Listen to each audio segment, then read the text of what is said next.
میں آپ کے سامنے دعوت اہل حدیث کو پیش کروں۔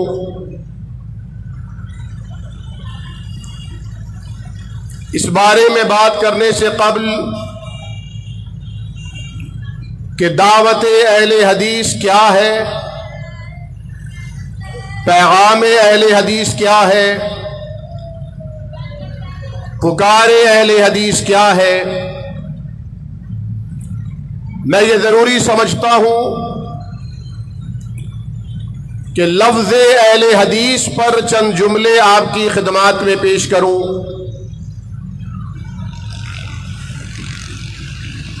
قرآن کریم کو بھی اللہ رب العالمین نے حدیث قرار دیا ہے۔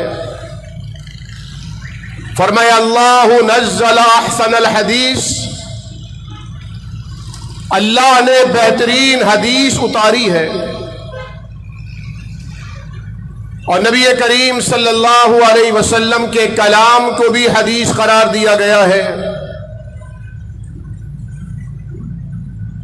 حدیث کی کتابوں میں سنت کا علم ہوتا ہے،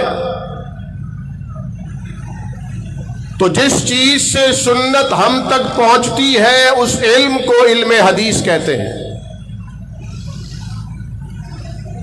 جن لوگوں کے پاس علم حدیث ہوتا ہے انہیں اہل الحدیث کہتے ہیں۔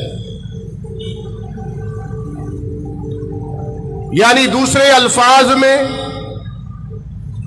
علم حدیث کا معنی قرآن کا علم، اور اہل الحدیث کا معنی وہ جن کے پاس قرآن بھی ہو اور حدیث رسول بھی ہو۔ یہ قرآن بھی حدیث اور اللہ کے نبی کا فرمان بھی حدیث، اگر دونوں میں سے کسی ایک کا انکار کیا جائے تو اہل حدیث تو درکنار، انسان مسلمان بھی نہیں رہ سکتا۔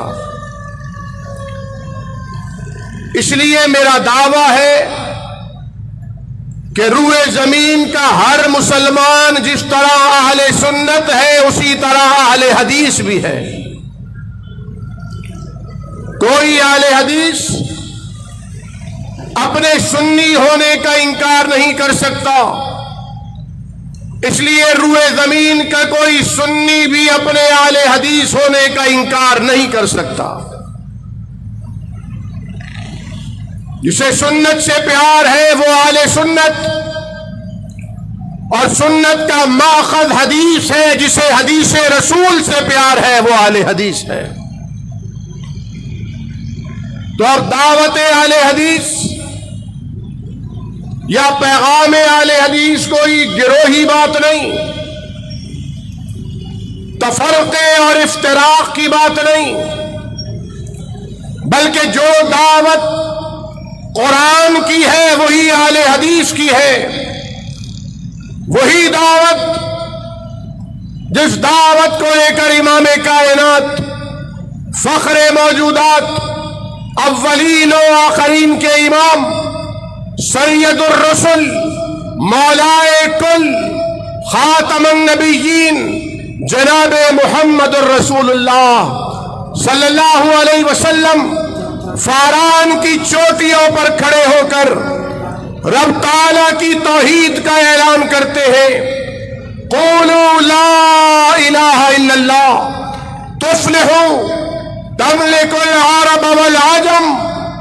کائنات میں کوئی بڑائی کے لائق نہیں، کائنات میں کوئی مشکل کشا نہیں، کائنات میں کوئی حاجت روائی کرنے والا نہیں، کائنات میں کوئی اور بگڑیوں کو بنانے والا نہیں، کائنات میں کوئی اور نیا کو پار لگانے والا نہیں، الا اللہ، سوائے اللہ کے، کیونکہ قرآن نے خود کہا تھا لو کان فیہما آلہۃ الا اللہ، اگر کائنات میں، زمین و آسمان میں ایک اللہ کے علاوہ اس کا کوئی شریک ہوتا، اس ایک الہ العالمین کے علاوہ اس کا کوئی ساجی ہوتا، شراکت دار ہوتا، مددگار ہوتا، شریک شریک ہوتا لفسدتا، کائنات کا نظام درہم برہم ہو جاتا،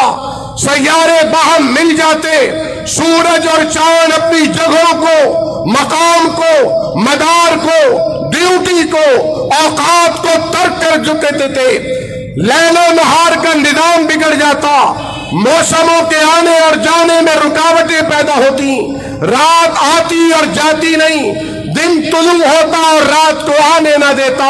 نظام چل اس لیے رہا ہے کہ ساری کائنات کا بنانے والا بھی ایک ہے، چلانے والا بھی ایک ہے، اور ایک وقت آئے گا مٹانے والا بھی ایک ہی ہوگا۔